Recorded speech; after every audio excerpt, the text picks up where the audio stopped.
Uste hasi nintzala patinatzen lehenengo aldia 4 urtekin, eta hokeian hasi nintzen 5 edo 6 urtekin. Historio barragarria da. Txikitan oso goiz esnatzen nintzen, eta bakarrik kirol bat zeon, goizeko 7 aste bukaretan, eta zen honea etortzea patinatzea. Orduan, gurasoak ekarri zidaten 3-4 urtekin ni eta nire arreba, eta gero hortikan segitu ginen pixkat, ni hokeira eta nire arreba patinaje artistikora. Kirolain desberdina da, goiz hastia edo txikitan hastia asko laguntzen dula. Izauzet jendia igual 12 urtekin, 13 urtekin sartu zala, eta teknika ikastia, patinatzea izotza gainean, makila ondo kontrolatzea igual pixkat behandu da. Izotzak goxatu du Patrick Fuentesen bizitza. Haren gainean, ziztu bizian eta makila eskutan gozatu besterik ez du egin. Ez bakarrik Euskal Herrian, Donostiarra hau munduko hainbat bazterretan ibilita dago eta.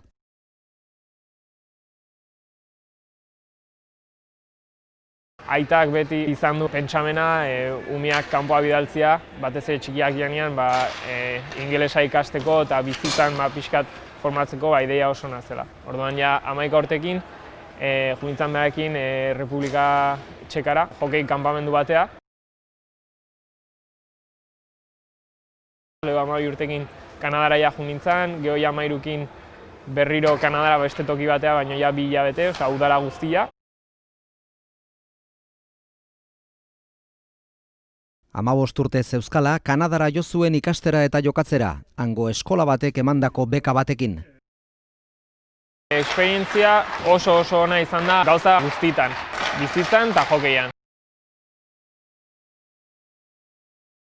Egon nintzanan 4. DBH eta batxilergo lehenengo kurtsuan, eta jokatu nituen 120 partido 2 urtetan horrelako gauza bat, eta hemen bakarrik jokatzen dira, o leheno jokatzen zian 15 edo adin hortan.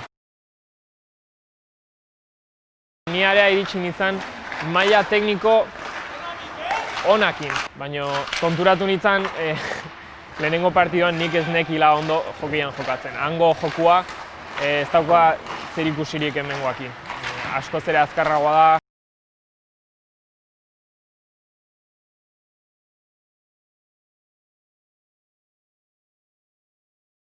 Askoz ere fisikoagoa. Igual dakazu segundo erdi bat hartzeko, pase egiteko. Eta gero han ere kargak etortzen dira igual 2 segundu pase egin da gero. Lehenengo partioan goatzen naiz, eman zizkiaten bi golpe zaila izan zela altxatzea hortikan.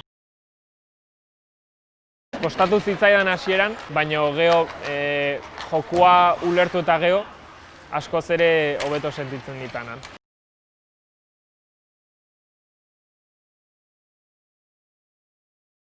Kanadan 2 urte eginda, itzultzea erabaki zuen aita ama kala gomendatuta, selektibitatea eta unibertsitatea hemen egin ahal izateko. Han aukerak ditun hokeiakin jarraitzeko eta igual saiatzea profesionala izatea edo igual nire txikitako ametsa jarraitzea, baina oain atzaka behiratzen nik uste nire gurasoak ondo erabaki zutela eta pozik nago. Telekomunikazio ingeniaritza ikasi eta masterra bukatu ostean, doktoretzari ekin zion eta hortan dihardu gaur egun. Oain nabil komunikazio kuantikoekin, hoi da nire tesia. Hortan nahi naiz lan egiten lagun batekin, ere telekomunikaziokoa. Eta egia esan oso pozik gaudez, etorkizuna dela uste dugu eta oraingoz gauzak ondo dabiltza.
somos, no te digo unos pioneros, pero sí unos aventureros, o sea, y sobrevivir año tras año con este deporte, tirando del carro por ilusión, por nada más que tener ilusión, y te llena de satisfacción ver que tienes la escuela llena de chavales de 6, 7, 8 años que te vienen que quieren jugar a hockey, y eso, ya solo con eso ya tiras para adelante con lo que sea.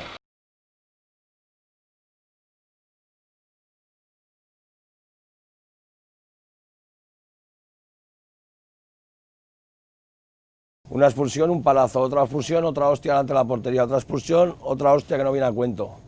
Hostia, vamos a pensar un poco, por favor. O sea, vamos a pensar un poco todos. Hostia, vamos a jugar a hockey. Solo están haciendo una cosa, lo hemos dicho antes de empezar, pastillas adelante y todos son contras, 3 contra 2, todos son contras, 3 contra 2. Y entra el cuarto por detrás. Los partidos se ganan en el hielo, no se ganan antes de empezar. Se ganan en el hielo, trabajando. 20 minutos, pero de trabajo, ¿entendido? Y de mover el puck. Venga, vamos, venga. Ahora toca la faceta, en su día fue de jugador, ahora es de entrenador, y siempre que se pueda echar una mano al club se echará. A veces te da satisfacciones y a veces te da disgustos, pero no sé por qué, te engancha de tal manera que aquí sigues después de 40 años prácticamente.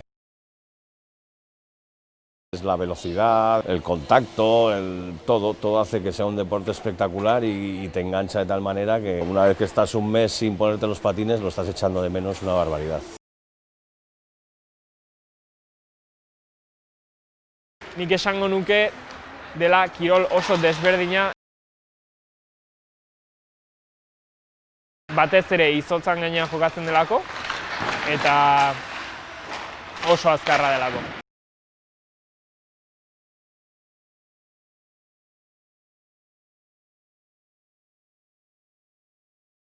Ez baldin badezu ondo patinatzen ez da inoiz hokeiko jokalari ona izango. Gero ere sartu behar diozu hor makila. Estikaren, makilaren edo pastillaren kontrola. Gero jaurtiketak ebai. Eta hoi dana kontaktua dagola. Orduan, ibila ez da kontuz beste jokalariekin.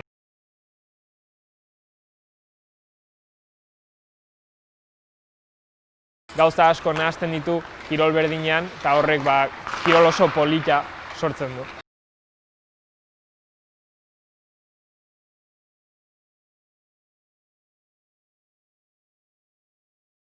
Komponente anaerobiko handia eta baita ere aerobikoa ze dia sprint pila bat, jateatzen za igual 50 segundu, bueltatzen za bankillora 2 minutu eta berriro buelta. Orduan da sprinta atsedena. Komponente mentala oso garrantzitsua da, ez daudelako beti jokatzen, orduan bueltatzen zea igual gauza bat gaizkin dezu eta aiza beti pentsatzen hortan.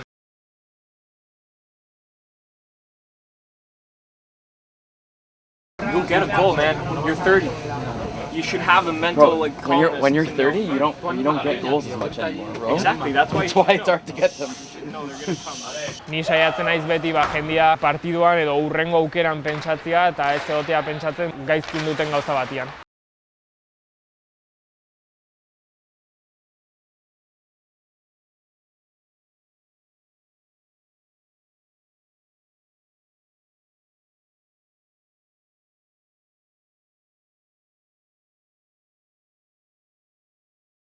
Liga irabazi genunean eta ja hurrengo 2 urteak iaia dana irabazi genuen. Orduan ja lehen urtean partidu batzuk galtzia ez nuen oso ondo eman. Nei ez zait gustatzen ezertan galtzia. Zaila da hori ematea, baina bai kapitaina naiz eta gazte asko ditugu, pixkat nitan eta veteranoetan fijatzen dira gauzak ondo egiteko, orduan pixkat ejemplua eman behar dugu. Ya sabéis lo que cuesta ganar y este año más, tío. Hemos empezado la temporada... Shut up, man. I'm trying to talk to the team. Hemos empezado la temporada con 2 derrotas, tío. Vale que fuera la final del año pasado, pero va a ser muy difícil ganar partidos este año. Vamos por delante de un gol, queda un tiempo. Tío, está en nuestras manos, ¿vale? Venga, chavales.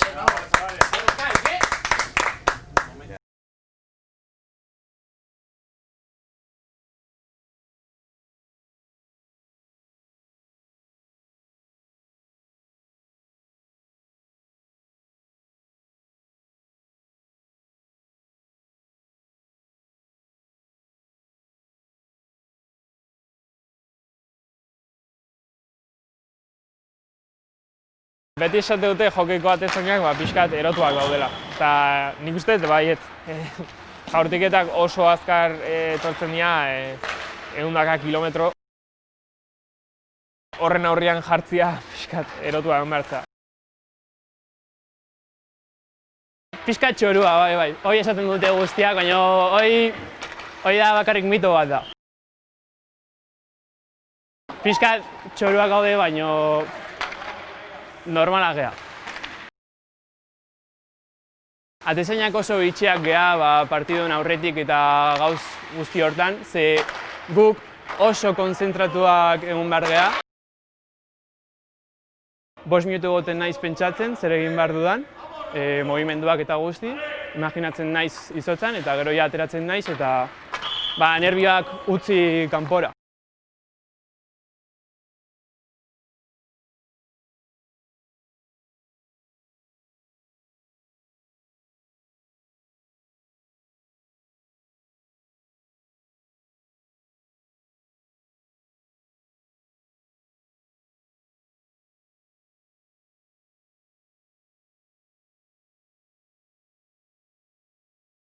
Txuri-urdin taldean ezin hobeto egiten dutelan gazteekin. Patrick Fuentes bera da horren adibiderik onena, baina bada oraingoz klubak gainditu ezin duen langa bat. Cuando Patrick jugaba y tenía 14, 15 años, yo también le entrenaba, era su entrenador, y solíamos ir a competir por ahí varios torneos y ganábamos a equipos checos, a equipos rusos, a equipos franceses, ganamos una liga con todo equipos franceses. La diferencia viene a partir de los 17 y 18 años. En esos países el que vale se dedica ya más exclusivamente al hockey, entrena todos los días, por la mañana, por la tarde, y ahí es cuando se marcan las diferencias en técnica, sobre todo en fuerza y en cuerpo. Al final tu cuerpo lo haces a un deporte que lo machacas por la mañana y por la tarde, y con 18 años estás que pareces 2 metros de largo por 2 de ancho. Hemen baliabideak eskasak direnez, gazteek goiz uzten dute izoz hokeia. Goizegi. Barregarria da esatia, baino gaztea naiz, baino kirol hontan eta herrialde hontan hokeian jokatzeko zaharra naiz. Gure taldean jokalari zaharrenak 30 urte ditu, gero daude 28ekin eta gero ni naiz zaharrena. Egoera ez da ondo, orduan izten dira 22 urtera, 23 urtera, ja lana lortzen dute beste toki batean eta ja hokeian behaien karrera ja bukatu da. Nire adineko eta lagun pila bat uzten jundia eta ni gehatu naiz taldean beste bikin eta hoi zaila izan da niretzako pixkat horren digestio egiteko. Baina egia da oain ja onartu dutela, hemen jarraitzen dut batez ere jokia gustatu zaidalako eta masterra junditzen, masterra Kanadan inunean jokatzen ditun partioak gaueko 11 ditan. Eta jendea esan dino eta esan dinate zeba juten zinean, hain behan du jokatzea eta nik jokia gehiagi gustatzen zait.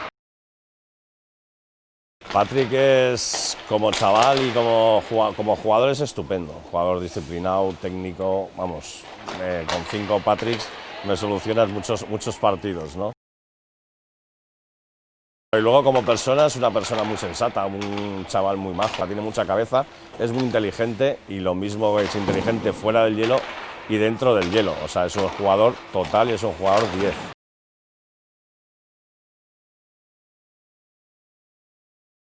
Artea dario Patricken jokoari, gezurra dirudi mutilau urrunago heldu ez izana.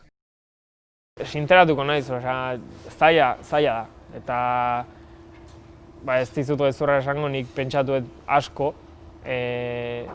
Kanadan jarraituko banu, noraino iritsiko, ez dakit nun egongo nintzateke oain. Egia da hola pentsatzia ez dela ona buruantzako, eta saiatzen naiz batez ere urte azken hauetan ez pentsatzia hortan.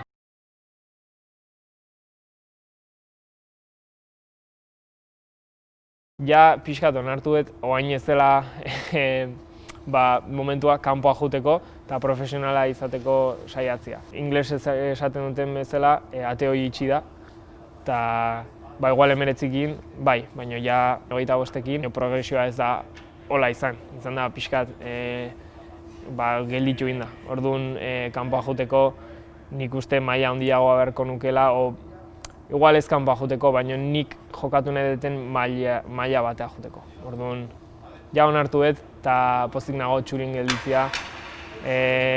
Beti esan dut, nik beti txurin jokatu dut, eta ez naiz dinoa joango jokatzea ja, momentu hauetan. Orduan, hori da, onartu dut, eta honaino iritsi naiz, eta orain saiatuko naiz txurik beste liga bat irabaztia, edo aldetena egin gaztei laguntzeko.